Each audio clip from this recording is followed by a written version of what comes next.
This is Jamie Dyer welcoming you to another edition of the Quo-Cast.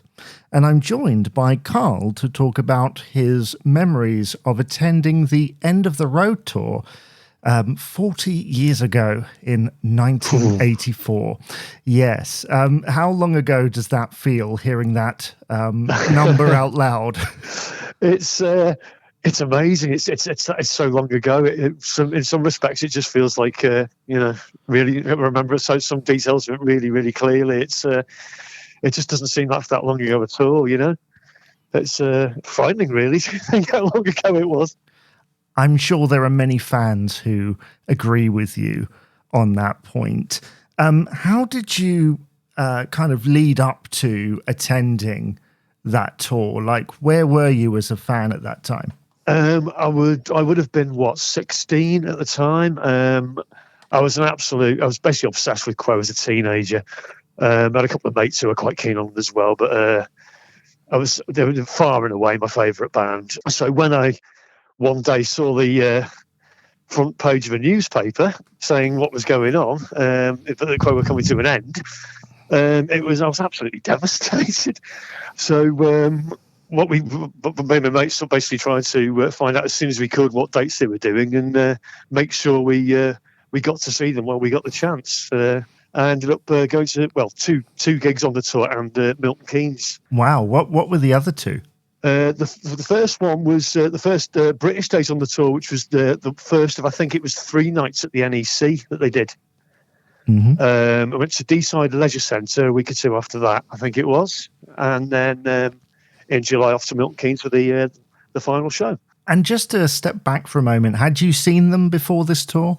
I'd seen them twice, yeah. My first gig was 1981 at Deeside Leisure Centre on Spud's Fair final tour with them, and Deeside again in 82.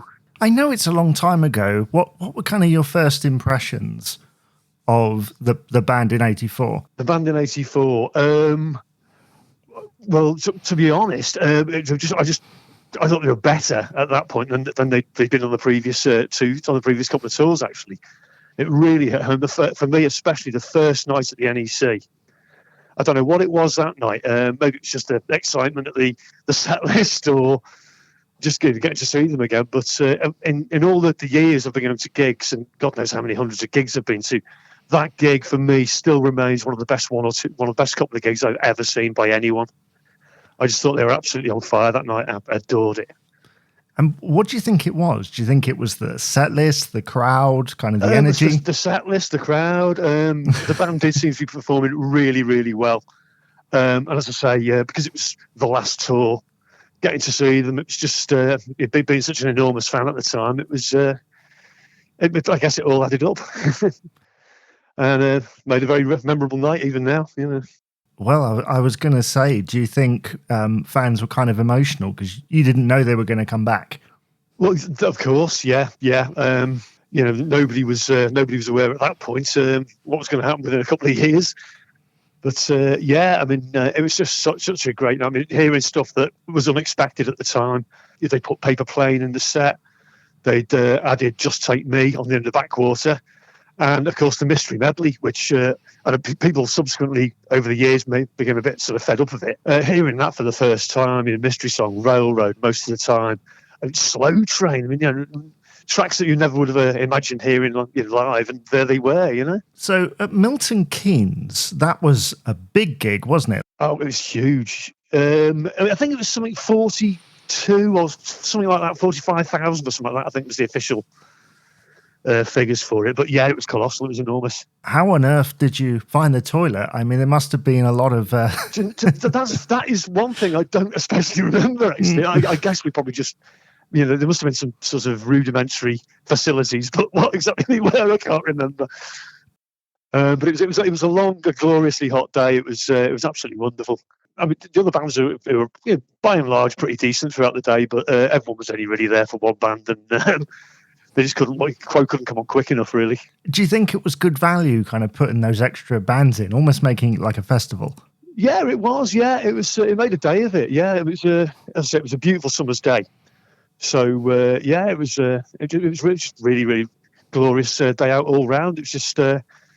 At the end of the night was rather strange. It was the atmosphere was kind of, when people were leaving, it was, I can't really put my finger on it. It's like people couldn't quite sort of believe that that was it. You know, it's kind of, oh, there's no Quo anymore kind of thing. And yeah, I think people were a bit sort of taken aback by sort of, that's it. No, there will be no more Quo. Obviously, there turned out to be plenty more Quo, but nobody was to know that on the night.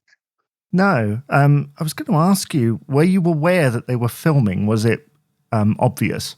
It wasn't obvious from where I was, but I mean, having said that, I mean, I was between the mixing desk and the stage, but that was a pretty big distance, so you couldn't really notice too much from where I was. I think it was noticeable that there was a camera, I think, above Pete, above the drums. I'm pretty sure there was something you could see that was there, but there wasn't. There wasn't really any major distracting presence of cameramen or anything. I did wonder, because a lot of the tracks, when you watch them, there's a lot of looking from behind, really. There's not a lot of in front, you know. That's right, yeah. I'm trying to rack my brains, actually. Did we actually notice anything other than the one behind the drums? Probably not, to be honest with you. Or just having too good a time to take it in, possibly. Afterwards, obviously, they released that on video. Did you buy it? I did. It came out on two separate videos, but unfortunately, it's not quite the whole gig. There's still a couple of tunes missing, which is a bit of a shame. And also, the versions of Roadhouse Blues and especially 4500 Times are quite sort of quite seriously edited. I think 4500 Times is missing about 6 minutes from the middle of it, which is a bit of a pity. It's still about 17 minutes long, but it's there is a whole segment of it missing, which is a bit of a pity. Did you notice that a lot of it was overdubbed, I believe? Do you know what? I didn't. It makes perfect sense that they would have done that, obviously, but I didn't think the performance on the day seemed untoward in any way. It sounded great, to be honest, but obviously when they listened back, they must have thought, we could possibly polish that up a wee bit. Did you see any kind of difference, I guess, from that first gig that you went to in '84 to Milton Keynes? Did the band look more tired, perhaps? I think Rick didn't quite seem as energetic as he had done, but it was still a really solid performance that they put on. I think they were still great. Was it that first night? I think they'd had a little break off the tour. I think Francis cancelled a few gigs in France. I think it was. I think he'd collapsed or something in Europe, and I think a few dates got cancelled. I think that the NEC one was the first date back after that, and first of the British dates. And maybe that sort of little break had sort of rejuvenated them a little, because that night did particularly seem outstanding, you know? Yeah. So a couple of years later, when they returned, yeah, what were your thoughts? Well, I was delighted about it. I was, as I say, obsessed as a teenager. I actually went to see them at Live Aid in the interim period. I thought me and my mate got tickets for Live Aid, specifically because Quo were going to be making their little appearance. Obviously, we didn't realise at the time quite what a historic event that would turn out to be. And then we went to see them, I think, 3 times on the tour with Queen in '86 when they came back. Right. Yeah. Which was, Wembley, Manchester, and Nebworth, which turned out to be Queen's last gig. Well, last one with Freddie, anyway. So you stayed all the way through? I did, yeah. We had a coach trip, actually, on that one, so it wasn't leaving till after Queen. To be honest with you, I wasn't a Queen fan when I first went to see them, but having seen them, they really impressed me, and fair play, you know, I was quite happy to see them again after that. Well, Freddie was quite a showman. Definitely. I mean, you saw him at Live Aid. Yeah. Which is like, you know, one of the biggest of his career, that gig. I mean, Quo included. Yeah, so we'd gone. Quo were first on, of course. I mean, my friend and I had purely gone to see Quo, and anyone else was just like a bit of a bonus, really. But it's, as I say, obviously it turned out to be the event that, you know, that everyone discusses at great length even now, and it was a pleasure to be there, you know. So if we're watching the footage and we see the crowd, how far back are you? Did you put your hands up during Radio Gaga? Where was I at Live Aid? I was quite near to the front when Quo were on, but we did move further back for Queen. I think during the Queen set, I think I may well have been on the raised seating at the sides. I dare say I probably was doing the Radio Gaga thing. Everyone else was, so It was one of those things. I mean, it's such a great show. I mean, you sort of, I think everyone just went along with him, whatever. It's such a great performer.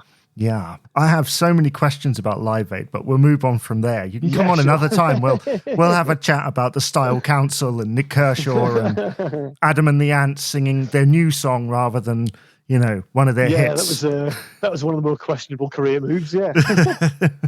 Yes. So when Quo returned in '86, they were pretty much very similar live, but they had a very different sound on record. Yeah. Were you sort of trepidatious about the direction they were going on record? Initially, I was quite pleased with the first two singles, which were Rolling Home and Red Sky, produced by Dave Edmonds. And I thought that they were both decent songs, well produced. When the In the Army Now single came along, I was taken aback by that somewhat. Bit of a curveball for Quo. I didn't mind it. It's never been a great favourite, but didn't mind it. And the album, a bit hit and miss, to be honest with you, as with the couple after it. Some great material, some less great. So after that, I mean, you say you've seen them a lot after that. I've probably some 60-something times altogether, I think, something like that. Do you have any particular highlight, any gig that you went to after that? Of the subsequent gigs, loads of really good gigs. It's difficult to sort of pinpoint. I thought Manchester in 1989 was a really good gig. I think that tour had quite an interesting set list. They were doing The Power of Rock, they were doing In My Chair. So that one stood out. I really enjoyed that. To be honest with you, they've been, because Quo have been such a consistent band, really, they've always been, consistently good live. So it's really difficult to sort of pinpoint individual sort of gigs from that era, that lineup. Do you think that with End of the Road, that set list, I know that it was about 2.5 hour set list. It was certainly over 2 hours. Yeah. It was a long old haul. Do you think that helped to kind of influence future set list choices? I mean, especially with the inclusion of the Mystery Medley, which has been in there for decades. I don't know. It was a great set list. I mean, at the End of the Road set, it's one of those where you look at it and so you couldn't really take anything out of that, really. I wouldn't want to. It just worked really well. Enough at the time, enough of the hits. They were still doing a massive version of 4,500 times, about 23 minutes or something. I just thought it was glorious. Because they tried doing 4,500 times again around 1990, I think, when it 91. Right. Yeah. It wasn't quite that long, but it was still about 10 or 12 minutes or something like that, from what I remember. It was a weird tour. I remember that tour because they didn't do Caroline. I went to see them in Manchester on that tour. And they dropped Caroline, which a few eyebrows got raised about that. But it was good to hear 4,500 times. And of course, there's that great version that's on the Rock Till You Drop album as well, which I think must have been pretty much the same arrangement they were doing on the tour. I would imagine so. It sounds pretty live. It does, doesn't it? Yeah, I think that was the idea with that.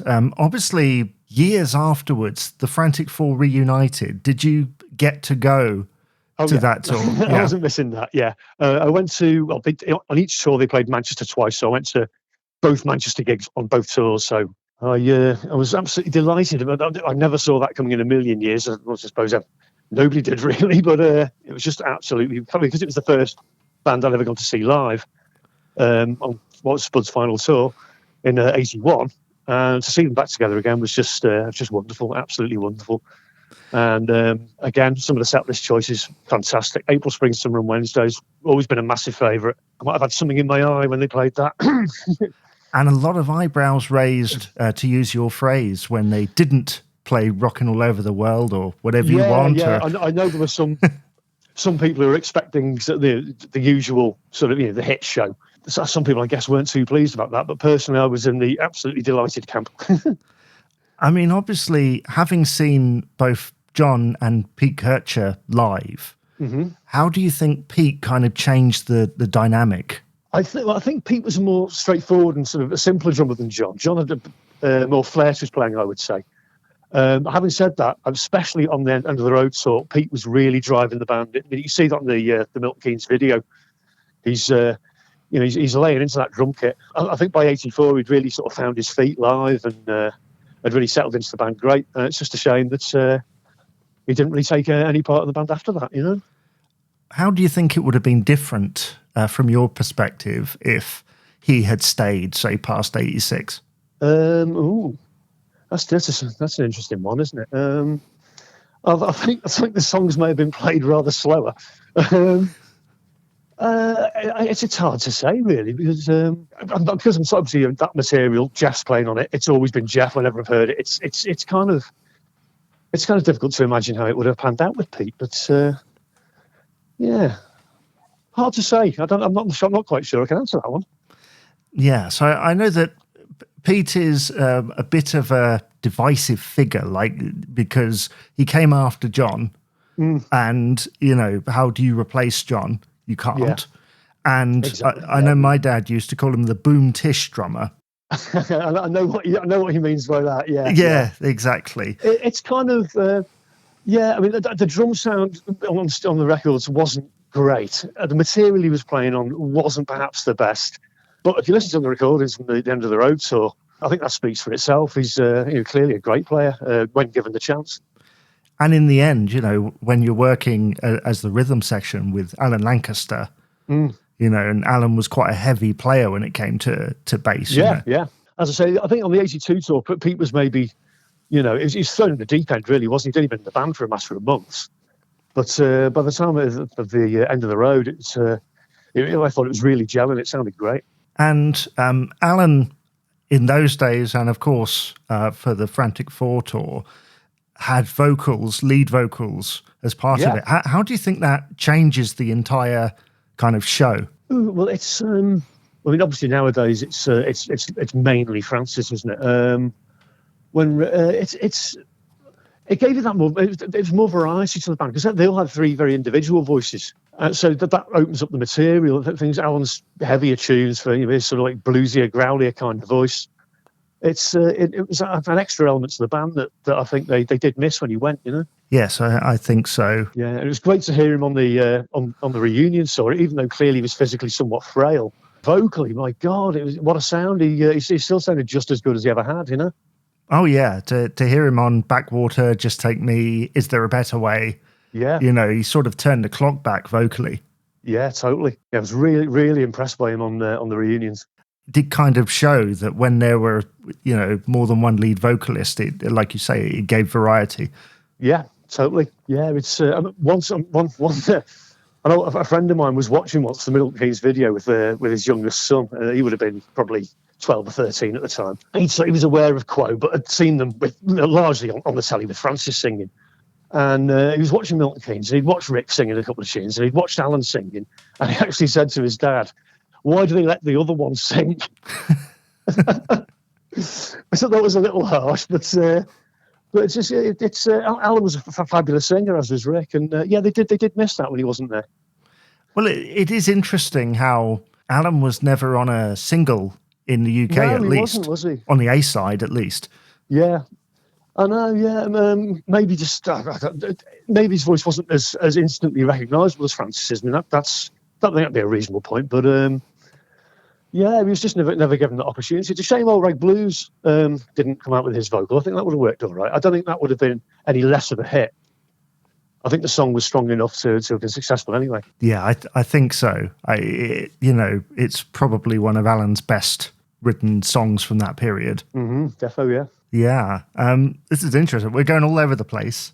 I know, yeah. I'm supposed to be talking about End of the Road. But it's fine, because that's the thing when you talk about this. There's so many little pockets. One thing leads to another, and before you know it, you're down a rabbit hole.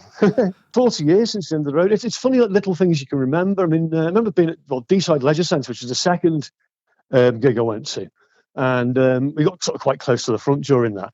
And it's on an ice rink, the venue inside D-Side where the bands used to play. It's in the ice rink, and they just covered the ice over with a bit of carpeting, basically. And of course, down at the front, everyone's sort of jumping about, and eventually the ice starts to melt. So by about halfway through the gig, basically everyone was standing ankle deep in slush, and nobody cared. It was absolutely wonderful.